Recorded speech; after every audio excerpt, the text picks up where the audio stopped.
Hari ini kita akan memulai seri yang baru. Temanya itu branded. Saudara, branded ini sudah kata umum gitu ya. Kalau bahasa Indonesia itu bermerek. Saya percaya setiap kita sudah sering mendengar kata bermerek.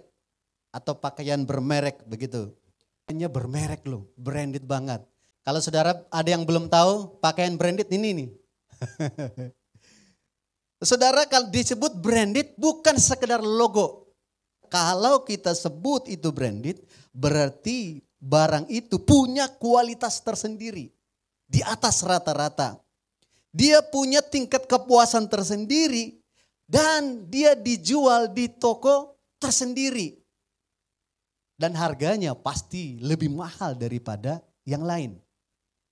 Baju-baju ini seperti misalnya Boss, Gucci. Nah saudara, ada yang kerja di H&M.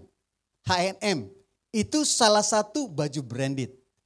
Saudara, itu mahal di sana. Harganya tidak seperti di pasar biasa. Dan kalau makainya juga pasti jauh lebih enak. Nah kalau sepatu biasanya apa? Adidas, Nike gitu ya. Nah kalau barang-barang ini saudara, merek-merek yang asli tidak mungkin dijual di pasar luar. Tidak mungkin ditemukan di pasar Kereneng. Gitu ya, tidak mungkin dijual di jalan-jalanan. Kalaupun ada logo yang sama, itu pasti palsu. Jadi jangan saudara berpikir, ini asli nih Pak. Udah pasti tidak asli. Asli harganya 100.000, diskon 90%. Saudara jangan mau. Itu pasti ketipu saudara. Kalau asli itu kita makainya aja lain rasanya. Sap gitu. Kita angkat-angkat gitu, kalau sepatu Nike saudara asli itu enak rasanya. Beda kalau palsu, sekarang pun mirip, kita pakai lain dia agak katos-katos gitu ya. Terasa dia saudara. Itu bedanya branded dan tidak. Nah bagaimana kalau diumpamakan dengan manusia? Nah ini kan kita branded. Sebetulnya manusia juga punya branded. Bukan hanya baju. Saudara, kalau manusia yang disebut brand itu apa? Apakah pakaiannya? Bukan saudara. Apakah penampilannya? Bukan. Kalau manusia yang namanya dia punya brand, berarti dia punya kepribadian yang layak dicontoh. Dia punya emosi, dia punya kecerdasan yang tinggi, dia punya visi, dia punya misi yang hidupnya berbeda dari orang lain. Ini namanya branded. Saudara tahu enggak, kemana saudara pergi sebetulnya akan mencirikan siapa saudara. Itulah branded saudara. Kalau kita di sana bikin ribut, sana bikin ribut, sana bikin ribut, saudara akan dicap. Brandednya apa saudara? Kita akan dicap apa? Trouble maker. Bukan peacemaker tapi trouble maker. Tidak usah ngomong orang lain sama kita. Lihatnya aja, bahkan namanya saja. Siapa itu? Wih ada Roni di sana. Langsung branded keluar. Troublemaker. Walaupun saudara mengatakan aku enggak gitu kok. Enggak gitu. Itu akan kelihatan dari perjalanan hidup kita. Brand itu menunjukkan siapa orang itu dan bagaimana gaya hidupnya. Jadi lebih kepada gaya hidup. Branded itu ke gaya hidup. Sehari-hari. Jadi kita semua punya nama berbeda. Ada Roni, ada Pak Awai, ada Ibu Mita, Ibu Lastri. Tapi tahu nggak saudara? Kita ini ada satu branded di dalam Kristus. Apa sih branded kita? Kisah Rasul 11 ayat 25-26. Firman Tuhan berkata begini, lalu pergilah Barnabas ke Tarsus untuk mencari Saulus. Dan setelah bertemu dengan dia, ia membawanya ke Antioquia. Mereka tinggal bersama-sama dengan jemaat itu 1 tahun lamanya. Sambil mengajar banyak orang di Antioquia lah. Murid-murid itu untuk pertama kalinya disebut Kristen. Ini adalah contoh pertama bahwa pengikut Yesus disebut Kristen. Di dalam Yesus kita ini disebut Kristen. Branded kita Kristen. Saya bikin tanda kutip. Karena sekarang palsunya banyak. Saudara, kalau disebut Kristen itu apa aslinya? Pengikut Kristus. Harusnya seperti apa Kristus, seperti itulah yang seseorang disebut Kristen. Kalau tidak mencirikan Kristus berarti palsu. Tuhan mau kita punya brand yang berbeda. Jadi brand kita adalah Kristen. Pengikut Kristus. Kamu siapa? Pengikut Kristus. Saudara, begitu banyak agama dan kepercayaan di dunia ini. Tetapi Kristen itu berbeda. Apa bedanya? Kristen tidak hanya sekedar mengikuti filsafat. Kristen tidak sekedar mengikuti ajaran agama. Tapi Kristen itu mengikuti pribadi yang hidup. Yaitu siapa? Yesus Kristus Tuhan. Yohanes 1 ayat 1 berkata begini. Pada mulanya adalah firman. Firman itu bersama-sama dengan Allah. Dan firman itu adalah Allah. Saudara, firman itu pernah berinkarnasi menjadi manusia 2000 tahun yang lalu. Selama kurang 33 tahun, dia memberi contoh kepada umatnya. Follow me, bagaimana harus hidup. Dan saudara, luar biasanya. Setiap orang yang percaya kepadanya bukan sekedar ikut tapi diselamatkan. Ada garansi dibebaskan dari alam maut. Itu bedanya. Dan bukan itu saja. Kalau disebut ayat 12 itu, Yohanes 1 itu diberi kuasa sebagai anak-anak Allah. Branded kita berbeda, saudara. Kristen itu berbeda. Banyak orang mempercayai sesuatu tapi nggak tahu apa yang harus diikuti. Seperti apa yang benar. Kalau kita jelas brandednya. Jelas produknya siapa, dari mana, dan mau kemana. Jelas. Saudara, yang branded itu jelas dari mana? Sepatumu dari mana? Sepatumu dari Paris. Kan gitu kan. Itu branded. Tapi kalau KW, coba ditanya, ini barang dari mana sih ini? Nggak jelas. Diproduk di mana nggak jelas. Ya kan? Namanya siapa saja bisa bikin. Tapi kalau asli kayak mobil gitu ya. Branded misalnya BMW jelas dari mana. Memang sekarang Yesus tidak lagi di dunia secara fisik. Tetapi semua cara hidup yang benar sebagai manusia bisa kita ikuti melalui mana? Melalui firman. Yang sudah tertulis di Alkitab. Jelas, clear bagaimana harus hidup. Standar hidup jelas di Alkitab. Punya branded yang jelas. Nah, sebagai orang Kristen atau pengikut Kristus, salah satu brand atau gaya hidup yang harus kita miliki atau yang tercermin dari orang Kristen itu apa? Yang pertama, harus punya gaya hidup yang mengasihi. Brandnya orang Kristen harus kasih. Jangan sampai dengar Kristen bikin kacau. Itu Kristen kopian, saudara. Aslinya itu harusnya waktu saudara berjalan kemana, langsung pasti ini orang Kristen. Itu baru saudara kita punya brand yang bagus. Coba saudara dengar, harusnya konteks di mana kalau orang bilang kasih, itu pasti Kristen. Karena itulah branded seorang Kristen. Betul Bapak Ibu Saudara? Tidak ada branded Kristen gitu. Poligami, nggak ada branded Kristen gitu, nggak ada. Kristen itu satu istri seumur hidup, itu brandednya. Jadi jangan berpikir, saya mau tinggalin, saya mau cerai, itu bukan branded Kristen, saudara. Branded kita mempertahankan sampai seumur hidup, aku akan menjagamu dalam suka dan duka, miskin dan kaya. Kan itu janji pernikahan orang Kristen. Dipegang, itulah branded kita. Jangan ribut dikit berpikir, bisa. Itu bukan orang Kristen. Orang Kristen sejati itu sampai maut memisahkan. Masalah boleh silih berganti, tapi istri tetap pegang. Digandeng. Ya bisa juga digendong, kan lebih mesra. Ya kan? Oke, sama-sama kita baca Yohanes 13 ayat 31 sampai 35. Saudara baca yang ganjil, saya baca yang genap ya. 1, 2, 3.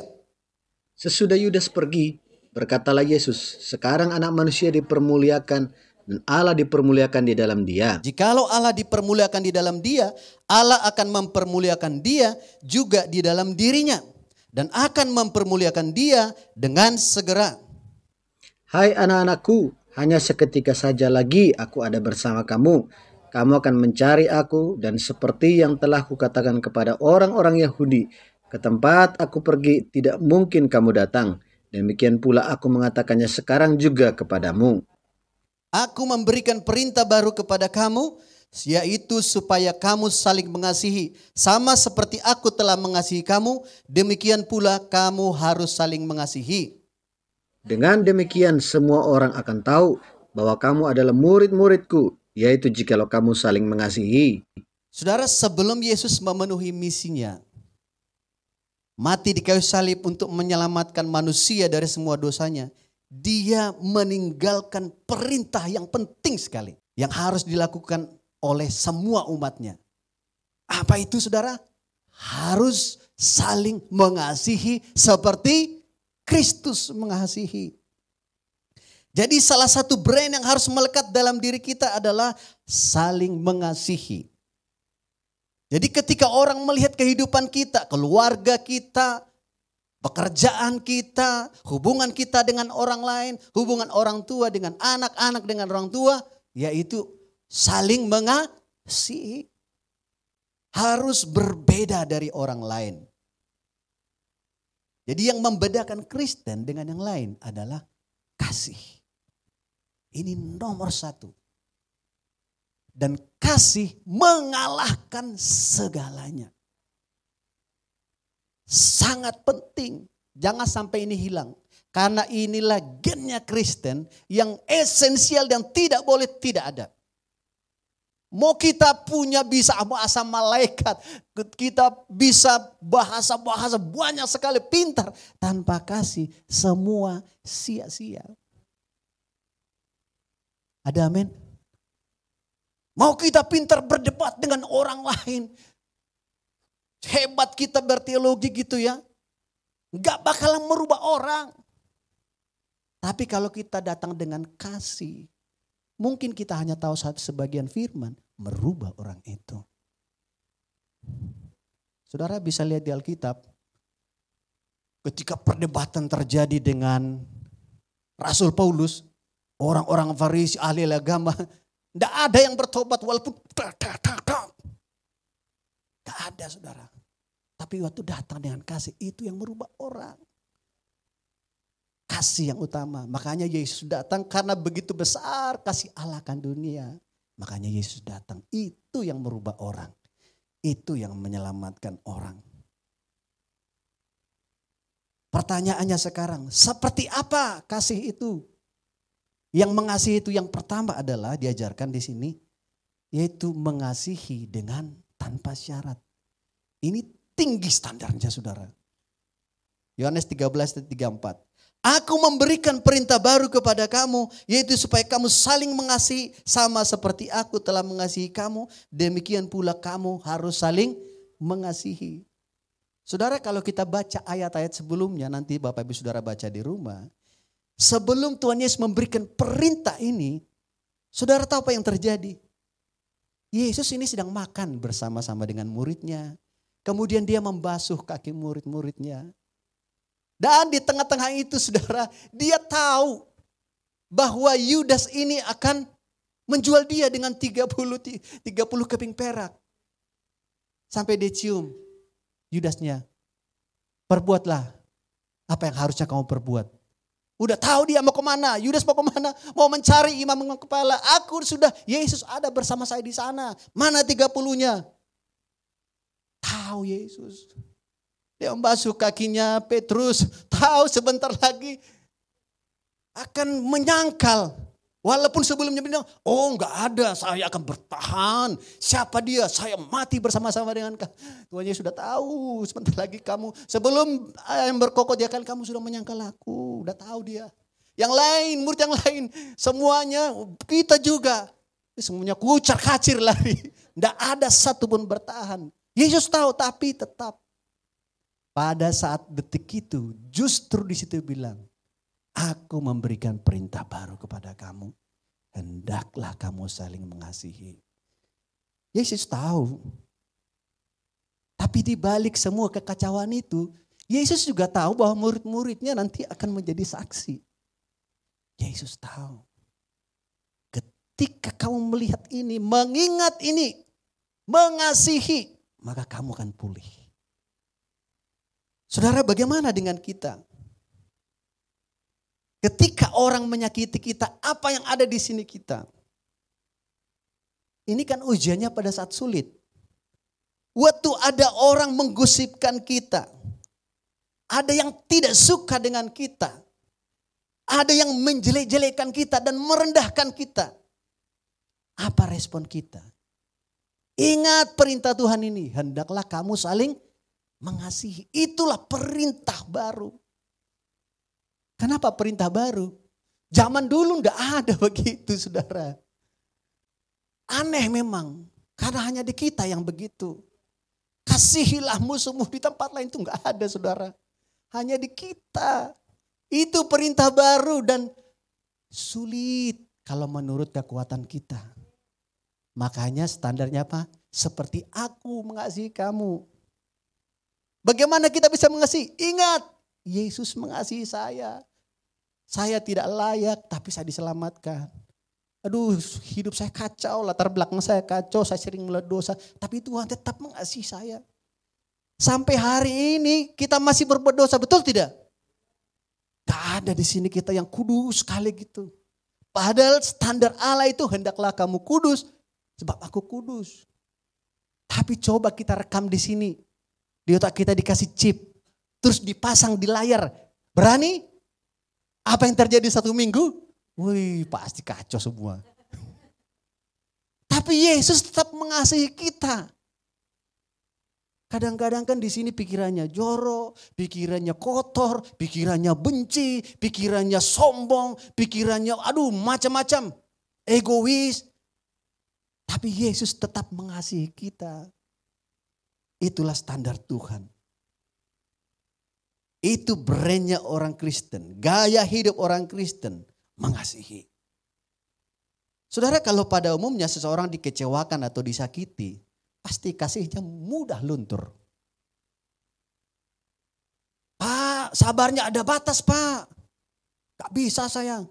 Saya sudah 2-3 kali saya kasih tahu tidak berubah. Ya sudah. Standar kita kan begitu. Saya sudah telepon dia, Pak, enggak dibalas. WA enggak dibalas. Saya ke sana dia kabur. Kita akan berhenti kalau kita enggak punya kasih Kristus itu.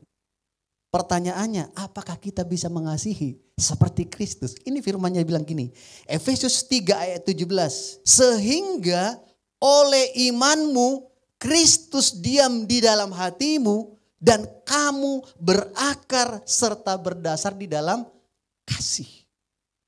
Kenapa kita bisa berakar dan berdasar dalam kasih? Karena Kristus ada di dalam kita. Kalau Kristus tidak ada di sini, saya garansi saudara kasihnya sangat terbatas. Kalau bom itu saudara, apa bahasa granat itu, sumbunya dekat sekali. Begitu dikasih api langsung tuar. Tapi kalau saudara dalam Kristus, itu sumbunya makin lama makin panjang. Dinyalakan di sana makin panjang dia. Kok nggak meledak-meledak. Terus dia sepertinya mau meledak tapi nggak jadi meledak. Terus dia. Karena di dalam Kristus. Kita walaupun misalnya kita dijelek-jelekkan orang, apakah kita damai sejahtera terus? Enggak. Ada juga panas, gitu kan. Tapi karena dalam Kristus panjang terus dia. Lama-lama reda. Itu enaknya dalam Kristus. Itu enggak ditemukan orang, saudara. Hanya di dalam Kristus. 1 Yohanes 4 ayat 19 begini dikatakan. Kita mengasihi sama-sama. 1, 2. Kita mengasihi karena Allah terlebih dahulu mengasihi kita. Kenapa saya bisa mengasihi? Saya ingat ini terus saudara. Karena saya latar belakang yang, saya gak pernah gereja dulu. Malas sekali gereja. Suka membangkang orang tua. Tapi Tuhan menyelamatkan saya, itu anugerah buat saya. Saya mengingat itu terus. Saya waktu itu di follow up, lari-lari, saya ke sana kemari. Kita janjian, saya kabur.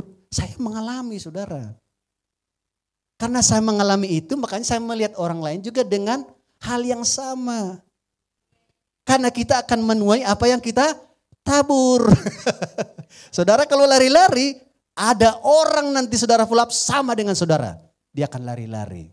Saudara lama respon, orang yang saudara follow up akan lama respon, saudara.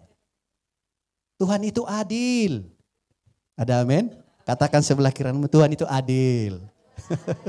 Karena itu responlah dengan baik. Amin? Respon dengan baik. Suami istri kan begitu. Kalau istrinya makin sabar dengan suaminya juga terinspirasi, sabar lebih. Lama-lama dua-duanya sabar kan adem rumah tangganya. Coba kalau istrinya juga meledak. Yang suaminya yang tadinya sabar ikut dia meledak. Waktu saya ketemu dengan Ibu Mita. Dulu dia kan orang namanya Jogja lembut sekali. Ngomongnya pelan kan. Ketemu orang Batak. Ngomongnya padahal dekat tapi kok teriak-teriak gitu ya. Saudara terimportasi juga sekarang teriak-teriak dia, kasihan juga dia. Jadi kita di rumah itu nuansa Jogjanya udah hilang saudara. Jadi suasana itu Batak keras. Tapi saya lihat dia menikmati jadi orang Batak. Jadi ingat Tuhan terlebih dahulu mengasihi kita. Efesus 3 ayat 18 berkata begini. Aku berdoa supaya kamu bersama-sama dengan segala orang kudus dapat memahami betapa lebarnya, panjangnya dan tingginya dan dalamnya kasih Kristus tidak terbatas. Betapa lebar, betapa dalam kasih Kristus. Karena itu miliki juga begitu. Waktu ada orang tua saudara belum bertobat, doakan terus. Terus doakan. Sampai kapan kita tidak tahu sampai kapan. Mungkin pada saat di rumah sakit, detik-detik nafas terakhir. Mau gak ibu bertobat? Mau. Itu juga gak apa-apa. Walaupun kita tidak mengharapkan begitu. Tetap nantikan sampai kapanpun. Itulah kasih kita. Ada amin? Saudara, saya pernah jadi broker. Broker villa saudara. Dan kita deal ini, komisinya saya harus dapat gede dengan teman saya. Tapi begitu transaksi, kita nggak dikasih saudara. Bayangkan, di sini tersayat-sayat saudara. Padahal kita sudah mimpinya kemana, tapi tidak jadi saudara. Saudara, saya mau marah, mau emosi, mau ngamuk-ngamuk gitu ya. Saudara mungkin enggak seperti saya ya, mungkin saudara enggak apa-apa lah Pak gitu. Kalau saya ngamuk saudara. Enggak ada di sini mau ngamuk gitu kan, tapi saya mau amukin siapa gitu kan. Tapi kan saya harus jaga brand, iya kan. Saudara saya bergumul dengan Tuhan. Dan saya diingatkan firman begini, Amsal 10 ayat 22. Berkat Tuhanlah yang menjadikan kaya. Susah payah tidak akan menambahinya. Saya ingat itu berarti itu bukan buat saya. Pasti Tuhan tahu. Menjadi selesai. Itulah enaknya kalau kita tahu bahwa Tuhan mengasihi kita. Ada amin? Jadi katakan sebelah kiri kananmu. Mengasihilah seperti Kristus mengasihi. Yang kedua, mengasihi dengan perbuatan atau harus dipraktekkan bukan sekedar teori. Saya ulang lagi firman-Nya. Aku memberikan perintah baru kepadamu, yaitu supaya kamu saling mengasihi, sama seperti aku telah mengasihi kamu, demikian pula kamu harus saling mengasihi. Saudara, bagi Tuhan Yesus, kasih tidak hanya cukup diajarkan dengan teori. Kasih tidak hanya sekedar merek atau simbol atau slogan atau wacana semata, tapi harus melekat dengan gaya hidup kita. Karena itulah Yesus memberikan teladan. Ketika dia memberi perintah mengasihi, ia mempraktekkan kasihnya dulu kepada kita. Yesus tidak hanya pandai berteori kasih, tetapi dia membuktikan kasihnya dengan cara apa? Memberikan dirinya sebagai korban untuk kita diselamatkan. Dia membuktikan, waktu dia berkata, aku Tuhan yang sanggup menyelamatkan kau. Dia buktikan bahwa syarat keselamatan masuk surga harus ada korban yang kudus, yang tidak bercacat. Dicari-cari semua, tidak ada manusia di dunia ini yang layak. Tapi karena dia sudah berjanji menyelamatkan umatnya, menebus umatnya, dia datang sebagai manusia. Memberi contoh kepada kita. Kasihnya besar, saudara. Bapak Ibu Saudara, mengapa masih banyak orang Kristen salah menilai kekristenan? Ini pertanyaan buat kita. Karena apa? Karena kita punya kasih yang tidak dipraktekkan. Secara umum orang tahu bahwa Kristen identik dengan kasih. Tapi kenapa masih banyak mereka salah pengertian? Karena kasihnya tidak dipraktekkan. Sebaliknya, orang Kristen menjadi batu sandungan bagi orang lain. Roma 2 ayat 24 berkata begini, saudara. Seperti ada tertulis, sebab oleh karena kamulah nama Allah dihujat di antara bangsa-bangsa lain. Bayangkan. Gara-gara kita, nama Yesus tercoreng. Saudara, ada cerita, mungkin saudara pernah dengar. Mahatma Gandhi, ini kan terkenal. Tokoh yang fenomenal. Gitu ya. Dia punya kata-kata filsafat yang membuat orang lain itu begini. Benar juga ya. Dan banyak kata-kata kuotasinya dia itu dari Alkitab. Dari firman Tuhan banyak. Karena apa? Dia suka dia belajar segala macam buku dia belajar, hukum dia baca, sampai Alkitab dia baca dan dia betul impress, terkesan dengan Alkitab. Makanya banyak kuotasinya berasal dari firman Tuhan. Satu kali dia belajar di Afrika, belajar hukum. Dan karena dia baca Alkitab itu dia, saya mau ke gereja deh. Seperti apa sih Tuhan itu? Kekristenan itu seperti apa? Kan di Alkitab itu kan enak banget. Hendaklah kamu saling mengasihi, melayani satu yang lain. Wih, impress dia. Baru dia ke gereja, saudara. Baru naik tangga. Belum sampai di pintu, belum masuk ke ibadah. Masih disambut Asher di sana. Dengan baju begitu datang, coba bayangkan. Ashernya bilang, "Loh, kamu orang kafir gak boleh ke sini. Mau ngapain?" "Oh, saya mau beribadah, Pak."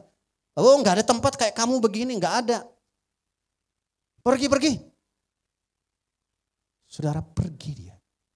Batal masuk Kristen. Batal dia menjadi apalagi anggota gereja. Karena apa? Karena tidak disambut dengan kasih. Hancur lebur itunya brandingnya orang-orang Kristen. Ini kejadian nyata, saudara. Tapi satu kali, saudara, ada seorang misionaris yang namanya Stanley Jones bertemu dengan dia. Dia tahu cerita itu, situasi itu. Dan dia bilang gini, "Tuan Gandhi, meskipun Anda sering mengutip kata-kata Kristus, mengapa Anda tampak begitu tegas menolak menjadi pengikutnya?" Pengikut Kristus maksudnya. Gandhi menjawab begini, oh saya tidak menolak Kristus Anda. Saya mencintai Kristus Anda. Hanya saja begitu banyak dari Anda orang Kristen sangat berbeda dengan Kristus Anda. Kenapa? Karena kelakuan. Saudara, sampai hari ini banyak orang Kristen seperti cerita di atas. Bukannya mengasihi, malah menggosipkan, merendahkan. Dia sombong, menang sendiri, tidak mau disalahkan. Banyak saudara. Jangan mau seperti itu. Kita harus rubah. Ada amin? Kasih harus kita praktekkan. Menjadi gaya hidup kita sehari-hari. Jadilah brand itu. Hidup yang mengasihi. Kemanapun kita pergi. Yang ketiga. Mengasihi ini lebih melekat lagi. Mengasihi harus menjadi identitas orang percaya. Dia bilang begini saudara, Tuhan Yesus bilang gini. Dengan demikian semua orang akan tahu bahwa kamu adalah murid-muridku, yaitu jika kamu saling mengasihi. Jadi kita akan dikenal sebagai murid Kristus kalau kita saling mengasihi. Mengasihi bukan sekedar perintah. Tetapi mengasihi adalah tanda pengenal yang melekat di dalam hidup kita. Saudara, kalau tanda identitas kita apa saudara? Punya KTP. Kalau KTP ini harus dibawa kemanapun. Karena ini identitas saudara. Mau ke luar negeri, mau kemana, saudara harus melekat itu. Bahkan saudara bisa jaga-jaga kalau ada apa-apa di jalan. Yang dilihat orang apa saudara? KTP-nya, identitasnya, ini siapa ini, tinggal di mana, orang apa. Identitas harus jelas. Nah demikian juga orang lain mengenal kita sebagai murid Tuhan. Bukan karena model pakaian kita. Bukan juga sekedar ibadah minggu. Bukan karena juga sekedar ayat-ayat Alkitab, renungan yang kita posting di media sosial. Bukan hanya itu saudara. Tapi menjadi melekat di dalam hidup kita. Identitas seseorang menjadi murid Kristus diukur dari apa saudara? Hubungan yang penuh kasih dengan Tuhan, dengan sesama. Paling tertinggi nih. Apa sih kasih? Apakah perintah Tuhan yang paling tertinggi? Kasihilah Tuhan Allahmu dengan segenap hatimu, segenap akal budi, segala kekuatanmu, dan kasihilah sesamamu. Di dalam kasih inilah semua bergantung. Firman lain, kitab-kitab nabi, kitab yang lain. Semuanya cuma disimpulkan. Istilahnya Alkitab itu dipres. Semua satu menjadi kasihilah Tuhan dan kasihi sesamamu. Itulah identitas kita. Ingat, jadi waktu saudara kesal sama orang, kasihi sesamamu. Kasihilah Tuhanmu. Ada amin saudara? Harus ditunjukkan. Karena itulah mengapa gereja kita sengaja fokus memuridkan. Karena apa saudara? Karena bukti nyata kita mengasihi orang. Kan bukan sekedar kasih makan, kasih minum. Bukan. Kasih itu apa sesungguhnya? Yesus datang untuk apa sih? Menyelamatkan. Bukan hanya kasih makan, kasih mujizat. Bukan itu tujuan Yesus datang. Tujuannya apa? Menyelamatkan jiwanya supaya masuk surga. Sama dengan kita. Kita boleh kasih apapun buat orang lain, menolong orang lain. Tapi bukan itu misinya kita sebagai pengikut Kristus. Kita harus pastikan orang itu supaya dia memperoleh keselamatan. Jangan binasa selama-lamanya. Karena itulah makanya kita one-to-one orang lain. Karena itulah kita muridkan orang lain. Karena hanya dengan cara itu. Saudara mau kasih uang, kasih uang. Gak mungkin dia bertobat saudara. Yang ada terus sudah minta terus. Begitu saudara gak kasih dia kepahitan. Wah sekarang kamu sombong ya. Gak pernah kasih lagi. Itu yang terjadi. Coba dari teman saudara. Sudah sering kasih. Dia minta tolong sering kasih. Terus suatu saat dia perlu sekali. Saudara juga lagi gak ada uang. Saudara bilang, aduh maaf ya gak punya. Wih sombong sekali nih, pasti gitu. Bukan uang. Tapi firman Tuhan. Itulah cara kita menunjukkan kasih Kristus yang sejati. Makanya kita bikin pengajaran, kita bikin net group, kita bikin pelatihan yang lain. Tujuannya supaya kasih yang sejati itu nyampe kepada orang lain. Yohanes 3:16 berkata begini. Sama-sama kita baca. 1, 2, 3. Karena begitu besar kasih Allah akan dunia ini, sehingga ia telah mengaruniakan anaknya yang tunggal, supaya setiap orang yang percaya kepadanya tidak binasa, melainkan beroleh hidup yang kekal. Amin. Identitas kita sebagai orang yang mengasihi sangat penting.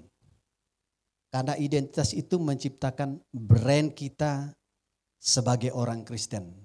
Jadi brand atau merek itu siapa saudara? Bukan baju tetapi manusianya. Sekalipun Alkitab semuanya isinya adalah firman Tuhan, kebenaran sejati. Tetapi kalau dunia tidak melihat orang Kristen, manusianya, mereka tidak mau ikut saudara. Makanya manusia sangat penting. Karena manusia lah yang menciptakan brand. Mau hebat pun isinya, perlu manusianya. Makanya perusahaan-perusahaan besar itu brandingnya pakai ambasadornya, pakai apa? Manusia. Supaya apa? Supaya orang ikut. Padahal walaupun sebetulnya hubungannya nggak ada. Iya kan?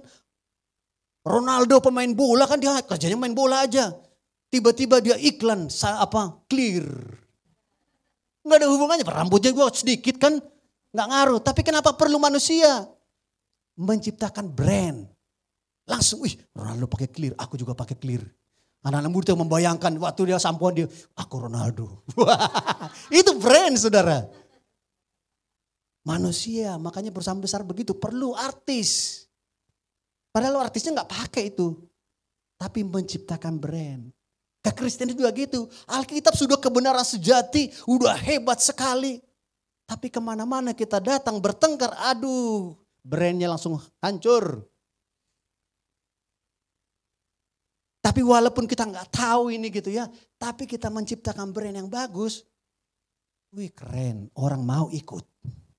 Ronaldo kan nggak tahu tentang clear. Terbuat dari apa itu? Ya kan, fungsinya apa itu nggak tahu juga dia. Tapi dia hanya tampil aja dia. Tapi membuat orang jadi mau ikut clear. Hanya gara-gara Ronaldo. Sama dengan kita. Jadilah seperti, mungkin kita nggak tahu semua Alkitab gitu. Tapi brand yang kita ciptakan. Datang dengan kasih, datang melayani. Itu membuat orang ingin tahu seperti apa sih Alkitab itu. Seperti apa sih firman itu. Bawa dia, baca. Gak usah saudara mengajari banyak hal. Baca. Makanya kita ada namanya purple book. Bawa pulang, belajar ya. Baca sendiri, temukan sendiri, alami sendiri firman itu. Untuk orang mau purple book, untuk orang mau one-to-one perlu brand kitanya. Ada amin. Karena itu tunjukkanlah identitas kita dengan selalu, kalau di gereja ya selalu tersenyum, menyapa orang, tidak kenal pandang bulu. Ya kan? Bahkan kalau di kantor ada yang menggosipkan kita, tetap sapa. Selamat pagi Bu, selamat pagi Pak. Walaupun bosnya galak ganas tetap, selamat pagi Bapak. Bapak hari ini luar biasa, ganteng sekali. Tetap kata-katanya yang bagus. Ya kan? Mau menjengkelkan istrinya, selamat pagi sayangku. Itu brand saudara. Ya kan? Harus diciptakan begitu. Tetap berusaha berbagi kepada orang lain yang mereka kesusahan. Jadi mulai hari ini tunjukkan brand kita. Gaya hidup orang Kristen yang sudah bertobat, sudah lahir baru. Yaitu memiliki hidup yang mengasihi. Amin.